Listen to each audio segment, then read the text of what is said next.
boy pani atate cha akan du timit lang thazang natin na usi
boy pa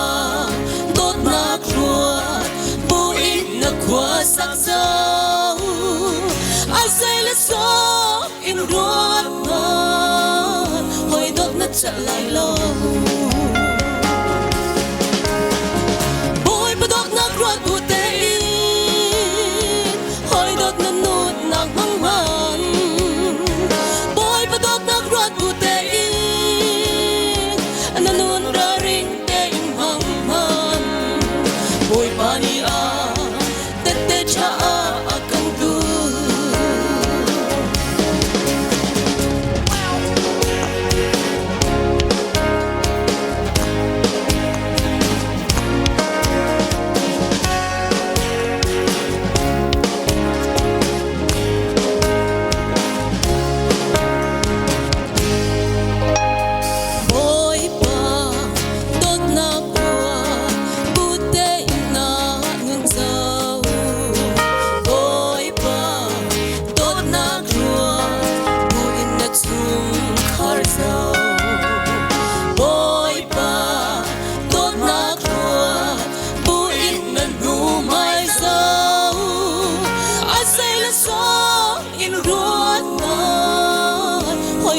chặt lại lâu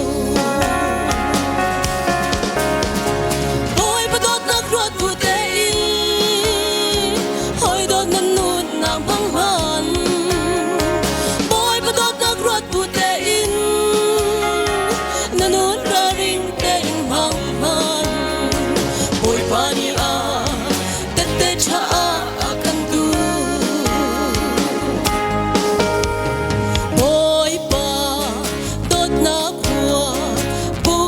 si ning dâu boy pa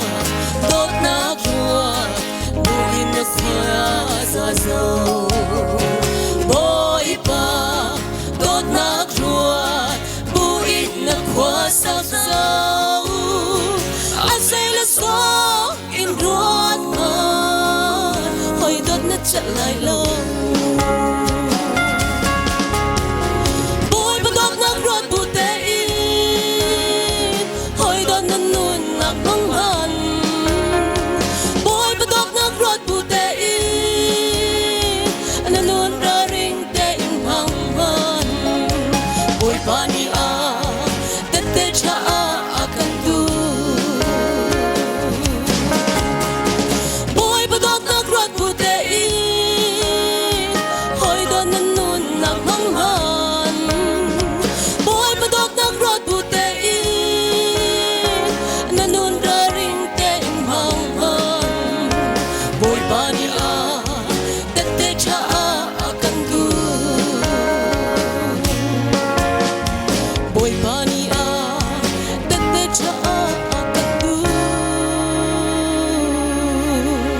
Oi panis prato ko se